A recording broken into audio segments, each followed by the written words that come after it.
नमस्कार, मैं हूं पंकज भार्गव। इस वक्त की बड़ी खबर आपको बता दें, जम्मू कश्मीर में एक बहुत बड़ा जमीन घोटाला सामने आया है। इस घोटाले में पीडीपी, नेशनल कॉन्फ्रेंस और कांग्रेस के कई बड़े नेता और उनके रिश्तेदारों और अफसरों के नाम सामने आए हैं। 25,000 करोड़ रुपए के रोशनी जमीन घोटाले की सीबीआई जांच कर रही है। नेताओं और अफसरों पर जमीन हड़पने का आरोप है। इस घोटाले में पूर्व वित्त मंत्री हसीब द्राबू, उनके रिश्तेदार एजाज हुसैन द्राबू, इफ्तिखार अहमद द्राबू के नाम है। जम्मू कश्मीर के पूर्व कांग्रेस नेता के अमला का भी नाम है। होटल कारोबारी मुश्ताक अहमद का भी इसमें नाम है। पूर्व आईएएस अफसर शफी पंडित पर भी घोटाले में शामिल होने के आरोप है। आपको बता दें कि साल 2002 में रोशनी एक्ट लाया गया था, जिसमें जल विद्युत उत्पादन के लिए सरकारी जमीन को प्राइवेट हाथों में बेचकर 25,000 करोड़ रुपए जुटाने का लक्ष्य रखा गया था। लेकिन आरोप है कि नेताओं, बिजनेसमैन और अफसरों को राज्य की करोड़ों की जमीन पर कौड़ियों के भाव में दे दी गई। तो एक बड़ा घोटाला जम्मू कश्मीर में सामने आया। इसमें कांग्रेस, नेशनल कॉन्फ्रेंस, उसके अलावा पीडीपी के नेता शामिल हैं। कई बड़े नेता जो मंत्री भी रह चुके हैं, उनके भी नाम शामिल हैं। तो ये बहुत बड़ा जमीन घोटाला है। 25,000 करोड़ रुपए के रोशनी घोटाले की सीबीआई जांच कर रही है। और जैसे कि हमने आपको बताया, नेताओं और अफसरों पर जमीन हड़पने के आरोप लगे हैं। इस घोटाले में पूर्व वित्त मंत्री हसीब द्राबू, उनके रिश्तेदार एजाज हुसैन द्राबू, इफ्तिकार अहमद द्राबू के नाम है। उसके अलावा जम्मू कश्मीर के पूर्व कांग्रेस नेता के अमला का भी इसमें नाम है। होटल कारोबारी मुश्ताक अहमद, उनके अलावा पूर्व आईएएस अफसर शफी पंडित पर भी घोटाले में शामिल होने का आरोप है। और जैसे कि हमने आपको बताया, साल 2002 में रोशनी एक्ट लाया गया था, जिसमें जल विद्युत उत्पादन के लिए सरकारी जमीन को प्राइवेट हैंड्स में बेचकर 25,000 करोड़ रुपए जुटाने का एक लक्ष्य रखा गया था। लेकिन जो आरोप है वो ये कि नेताओं, उसके अलावा बिजनेसमैन और अफसर्स, इनको राज्य की करोड़ों की जमीन कौड़ियों के भाव दे दी गई। तो ये बहुत बड़ा घोटाला, इस घोटाले की अब सीबीआई जांच कर रही है। रोशनी घोटाले पर सबसे पहले जम्मू कश्मीर के उपराज्यपाल मनोज सिन्हा की बात सुन लेते हैं। सीनियर एडिटर देवेंद्र पराशर ने उनसे रोशनी घोटाले पर सवाल पूछा था। सबसे पहले आपको उनकी बात सुनाते हैं, फिर हमारे साथ हमारे सहयोगी देवेंद्र पराशर जुड़ेंगे।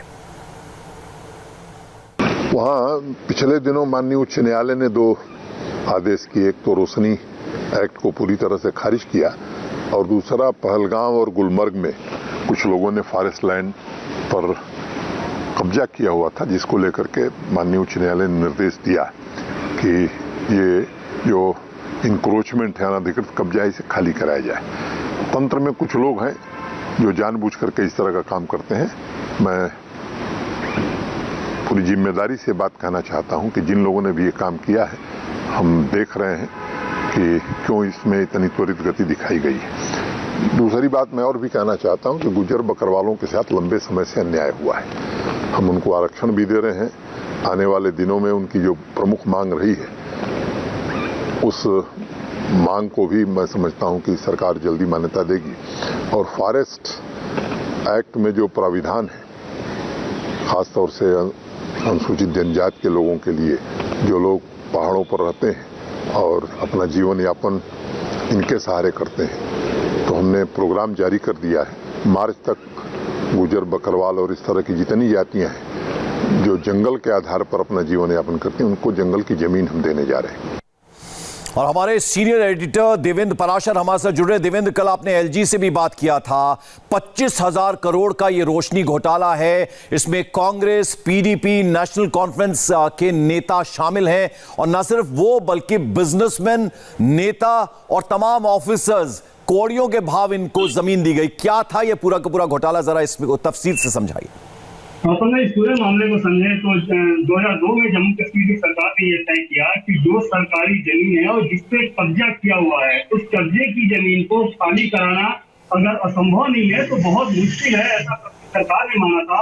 और उसलिए एक दूसरा विकल्प ये अपनाया गया कि उस समय के बाजार मूल्य के आधार पर जिनके पास कब्जा है उन्हें उसका मालिकाना हक दे दिया जाए। और उसके लिए बेस ईयर तय किया गया था 1990। और तब ये माना गया था कि इसके मार्फत लगभग 25,000 करोड़ रुपए इकट्ठा हो जाएंगे और उस 25,000 करोड़ रुपए से वहां पे जो हाइडल इलेक्ट्रिसिटी है उस प्रोजेक्ट में लगाया जाएगा। और उसी के चलते लोकप्रिय तौर पर इसे रोशनी एक्ट कहा जाता है, जो कि जम्मू कश्मीर लैंड एक्ट था। लेकिन क्योंकि रोशनी की बात की, दूसरे की बात इस्तेमाल करके इसको रोशनी एक्ट किया गया। और यहाँ पे खेल कैसे शुरू हुआ कि 2 बार आप देखें, 1990 पहला बेस ईयर बनाया गया था। उसके बाद एक बार जब पीडीपी की सरकार आई 2005 में, तो उस बेस ईयर को चेंज कर दिया गया। फिर जब दोबारा कांग्रेस पार्टी की सरकार आई थी, गुलाम नबी आजाद 2007 में तो फिर उस बेस ईयर को चेंज किया गया। तो ऐसे बेस ईयर चेंज कर करके जो जमीन पे अवैध कब्जा था उनके कौड़ियों के भाव उन लोगों को उसके मालिकाना हक दे दिए गए। और इसमें जो नाम अभी आप सामने देख रहे हैं वो नाम तो है ही।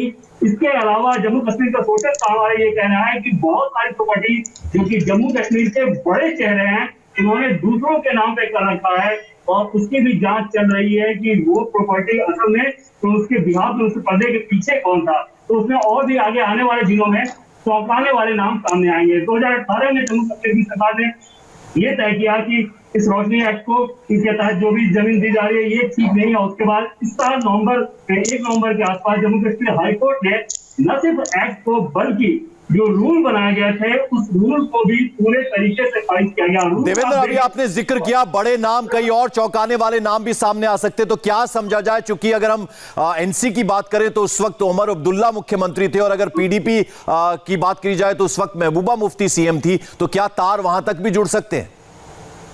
देखिए सीधे सीधे तो अभी नाम लेना ठीक नहीं रहेगा, लेकिन सोर्सेस का ये कहना है कि इसमें कुछ और बड़े और चौंकाने वाले चेहरे आ सकते हैं, क्योंकि अपने नाम पे नहीं बल्कि अपने किसी शागिर्द के नाम पे, किसी करीबी के नाम पे उन लोगों ने प्रॉपर्टी का हस्तांतरण कराया है। बड़े बड़े जो हॉटियर्स हैं उन्होंने उसे कब्जा कर रखा है जंगल की जमीन को। तो इन सारी चीजों के पीछे बड़े और प्रभावशाली चेहरे हैं जो कि अभी के इस नाम में दिख रही है। जो नाम हम देख रहे हैं, जो सूची हम साझा कर रहे हैं दर्शकों के साथ, ये तो वो नाम है जो कि ऑन रिकॉर्ड है। लेकिन इसके अलावा जम्मू कश्मीर सरकार का ये मानना है, सोर्सेज हमारे ये बता रहे हैं कि बहुत सारे बड़े नाम हैं जो कि इन नामों के पीछे हैं, उनको लेकर भी जांच चल रही है। क्योंकि एक तरफ आप देखें तो न सिर्फ बेसियर बार बार बदला गया, जो कीमत है वो ठीक से वसूली नहीं है, बल्कि अगर एग्रीकल्चर लैंड है तो उस एग्रीकल्चर लैंड को भी आसानी के साथ कमर्शियल यूज में कन्वर्ट करने की इजाजत दे दी गई। यहाँ पर अंदाजा लगाएं ये एग्रीकल्चर लैंड की जो बाजार कीमत होती है वो कितनी सस्ती होती है। अगर उस एग्रीकल्चर लैंड को किसी ने लिया और उस एग्रीकल्चर लैंड को लेने के बाद उसका लैंड यूज चेंज किया, कमर्शियल यूज में कन्वर्ट किया और वहां पे एक 5 होटल खड़ा कर दिया, 3 होटल खड़ा कर दिया, तो सोचिए उससे कितना ज्यादा मुनाफा हुआ होगा। तो जब सीएजी की एक रिपोर्ट आई थी तो सीएजी रिपोर्ट में यह बताया गया कि महज 76 करोड़ रुपए ही इकट्ठा हो पाए थे, जिस 25,000 करोड़ रुपए की बात। बिल्कुल, और जिस तरह आप इशारा कर रहे हैं देवेंद्र, ये नेक्सस इसलिए भी बहुत बड़ा है क्योंकि वो ट्रायंगल बनता है। यानी अगर हम हसीब द्राबू की बात करें, उनके रिश्तेदार और भी उसमें शामिल हैं, वो पीडीपी हो गई, और शफी पंडित एक आईएएस ऑफिसर है, यानी ब्यूरोक्रेसी भी उसमें शामिल हो गई, और फिर दूसरी तरफ के अमला कांग्रेस लीडर हैं, यानी एक वो ट्रायंगल सा बनता है। ये इतना बड़ा हाइडल प्रोजेक्ट, और इसमें जाहिर बात है टेंडर किस तरह से रिलीज किए गए होंगे उसमें एक घपला होगा।